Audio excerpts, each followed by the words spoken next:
सज्जाकार हैं उनसे इस मैच के हवाले से और इस वक्त PSL की सूरत हाल के हवाले से जान लेते हैं। इरफान, कैसे हैं आप?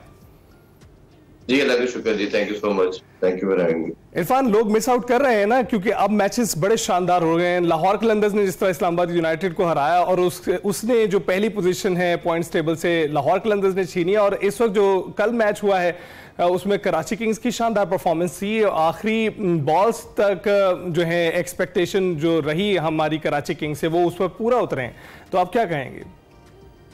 बिल्कुल, वो जो आप बात कर रहे थे, कोयटा बेसिकली टॉप पे अब आ चुका है। उन्होंने जिस तरह इस्लामाबाद यूनाइटेड से विक्ट्री के बाद पोजीशन वो छीनी है, और अभी जिस तरह लाहौर के अंदर को कराची किंग्स ने हराया है, बहुत आउटस्टैंडिंग है।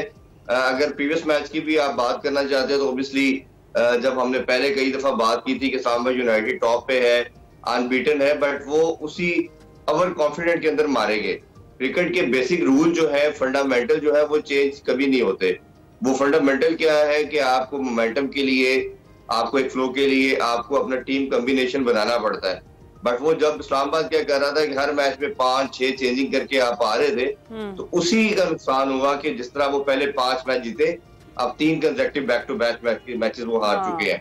इसी तरह कल के मैच के वाले से बात करें तो एक दफा फिर हमें नजर आया कि जो समहाउ पाकिस्तान की बॉलिंग लाइनअप है वही लाहौर कलंदर की बॉलिंग लाइनअप है जी। शाहीन और हारिस रऊफ पाकिस्तान को भी रिप्रेजेंट करते हैं और इधर लाहौर कलंदर को भी करते हैं।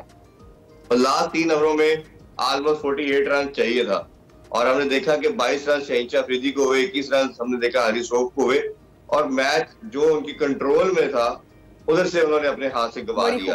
ये पॉइंट हमने बहुत बात की है कि पाकिस्तानी डिबैकल की रीजन, वन ऑफ रीजन जो है वो बॉलिंग है। तो इरफान, आपको क्या लगता है फिर लाहौर कलंदर्स को जो अपना बॉलिंग अटैक है उसे मजीद तगड़ा करने के लिए किसको खिलाना चाहिए, क्या स्ट्रेटेजी तब्दील करनी चाहिए? देखिए, एक तो कल उनसे सबसे बड़ी मिस्टेक ये हुई कि जब डेरल मिचेल कवर करवाया गया, सब मेयर उन्होंने 2 रन दिए। तो कोई भी कॉमन सेंस का बंदा, कोई भी थोड़ा सा गेम अवेयरनेस रखता है, और जो इकोनॉमी जो थी, एवरेज जो थी, वो 15-16 की चली गई थी, तो आपने उसको एक और ओवर दरमियान में करवाना था। बट वो शहीन अफरीदी क्या सोच रहे थे, क्या माइंडसेट था कि उन्होंने उनको ओवर नहीं करवाया। और जब फिर वो 48 ओवर रन में से उन्होंने जब देखा कि ऑलमोस्ट 7 रन रह गए, तो फिर लास्ट ओवर करने के लिए गए, तब वो गेम ऑलमोस्ट उनके हाथ से निकल चुकी थी। दूसरा ये है कि मुझे इनके स्क्वाड में लगता है कहीं ना कहीं एक जेन्युइन रिस्ट स्पिनर की कमी है इनके स्क्वाड के अंदर। देखिए, आसिफ अफरीदी है लेकिन वो फिंगर स्पिनर है, वो भी एट टाइम्स उसको जब रन होते हैं तो बहुत ज्यादा रन होते हैं। उन्होंने कल 2 ओवरों में 26 रन दिए। इसी तरह शहीन अफरीदी ने 3 ओवर में 41 दिए। तो दूसरी तरफ आते हारिस रऊफ के, उनके भी 3 ओवरों में 41-42 है समहाउ। तो जब आपकी इकॉनमी 13-14 की होगी तो ये कोई भी फॉर्मेट आप खेल रहे हो, चाहे T20 है या ODI है, तो आप नहीं जीत सकते। मैं ये बात हमेशा करता हूँ कि पाकिस्तानी प्लेयर दुनिया में वही टीम है जिसका जो एक माइंडसेट ये है कि लड़के कैरियर का स्टार्ट पीक से करते हैं, ग्रेजुअली इंप्रूव करने की बजाय वो डिक्लाइन की तरफ आता है। अब दुनिया में एग्जांपल देखें, पूरी दुनिया के अंदर प्लेयर जो है वो एक नॉर्मल या एवरेज क्रिकेटर के तौर पे आते हैं और फिर उनका कैरियर पीक की तरफ जाता है। हमारा अनफॉर्चुनेटली माइंडसेट ये है, आप स्टार्ट ले लें, बाबर, रिजवान, शहीन, हारिस, इमाद, वसीम, आमिर, किसी का भी आप नाम ले लें, आप ग्रेजुअली देखेंगे कि कैरियर जो था वो इस तरह था कि ये शायद दुनिया के सारे रिकॉर्ड तोड़ देगा। बट वो जब ग्रेजुअली हमने देखा, चाहे वो लीग क्रिकेट की बात करें या इंटरनेशनल की, वो हमने ग्रेजुअली डिप देखा। उसके 2-3 फैक्टर मुझे नजर आते हैं। शायद कहीं ना कहीं वो लड़का, उसके अंदर वो हंगर, वो अर्ज खत्म हो जाता है जब वो सर्टन पैसा जो भी उसने माइंड में सोचा होता है, जो भी वो अपने एम लेके आता है, वो खत्म हो जाता है। दूसरा, कहीं ना कहीं मुझे लगता है कि इनके ऊपर वो तगड़े फादर फिगर के रोल वाले मेंटोर भी नहीं है। ये भी बिल्कुल यही बात मैं करने वाला था इरफान। पहले इसके प्लेयर की बात करते हैं तो उनके मेंटोर कौन थे? खान साहब, ठीक है। फिर जो लड़के 90s के आए, के बाद आए, उनके वसीम अकरम थे, वकार यूनुस थे, इंतजाम से। तो वो मुझे लगता है कि ऐसे आपके पास ब्रेन भी नहीं रहे कि जो इनको लेके चलते हैं, इनको बनाते हैं। बट कहीं ना कहीं आप खुद भी इवॉल्व होना है, आपने देखना है, आप दुनिया से सीखते हैं। मतलब आप सीखना हो, आप विराट कोहली से सीख सकते हैं, पैट कमिंस से सीख सकते हैं, बेन स्टोक्स से सीख सकते हैं। बट बड़ा ये सैड और अनफॉर्चुनेट है क्रिकेट के पॉइंट ऑफ व्यू से। तो अच्छा है कि आपका मुकाबला तगड़ा हो रहा है, रन हो रहे हैं, मैच लास्ट बॉल पे जा रहा है।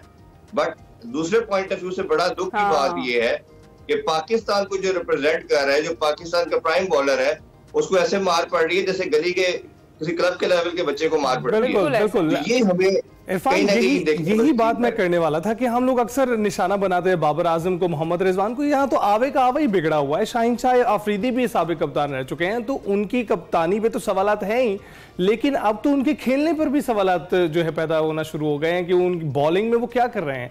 तो आपको लगता है कि जिस तरह आपने कुछ फैक्टर्स बताए हैं उनमें से एक क़यादत का फुकदान भी है, तो जो पहले हमारे पास हमने सबको ट्राई करके देखा है कि इनको कप्तान बना देते हैं, लेकिन अगर इनको नहीं बनाएंगे तो कौन सीनियर मौजूद है जो इनको बता सकेगा अगर बाहर नहीं देखेंगे? तो जिससे आप कह रहे हैं कि विराट कोहली को देख लें, बाकी प्लेयर्स को देख लें, उनको देख करें, तो आपको लगता है कि लर्निंग जो है वो मोड खत्म हो चुका हुआ है, अब ये सेलिब्रिटी मोड में है? अली, इनका सबसे बड़ा मैं बताऊं जो पाकिस्तान क्रिकेट के डिबेकल, मैं तो अक्सर अपने जो मैं शो करता हूं उसमें मैं बात करता हूं कि ये जो कप्तानी का बैटल था ना, ये लेके बैठ गई हमें। अब ये जो 6 लड़के हैं, 7 लड़के कह ले, जिसमें आप सलमान अली आगा भी डाल लें या शान मसूद भी डाल लें, सिर्फ आप ऑब्वियसली वार्नर को तो आप साइड पे कर देना, ये 6-7 लड़कों के अंदर बैटल चल रही है, किसी तरह हम कप्तान बन जाए। वो बैटल ने जितना पाकिस्तानी क्रिकेट को नुकसान पहुंचाया है शायद किसी चीज ने नहीं पहुंचाया। और ये कहीं ना कहीं आपने हार्डकोर स्टांस लेना था, बोर्ड ने इनको एक कहीं ना कहीं स्टॉप करना था, लाइन ड्रॉ करनी थी कि आप पाकिस्तान के साथ नहीं खेल सकते। मैं हमेशा बात करता हूँ कि आप ये देखें कि हमने 90 से लेके अभी तक 3 डेकेड में तो 50-55 दुरुस्त कह रहे हैं, और उसी का ही हमें नुकसान भी हो रहा है। बहुत शुक्रिया इरफान ज़हीर हमारे साथ मौजूद थे और हम डिस्कस कर रहे थे। जी इरफान, आप कुछ कह रहे हैं? जो हम बात कर रहे हैं ना पीएसएल के बेनिफिट्स की बात करते हैं, सब कुछ करते हैं, मुझे लगता है कहीं ना कहीं एक नुकसान पीएसएल का ये हुआ है कि इधर हम कप्तानी कराते हैं पीएसएल के अंदर, उनके अंदर ख्वाब जाग जाते हैं। और ये जो कहीं ना कहीं उनके जो माइंड के अंदर ये जो खास तौर पे जो इनके है ना हमारे ओनर, फ्रेंचाइज ओनर, ये इनको ऐसे पैम्पर करते हैं जैसे छोटे बेबीज को किया जाता है। और फिर काम यहीं से खराब होता है। क्रिकेट टीम में 5 कप्तान खेलेंगे, ऐसा ही है।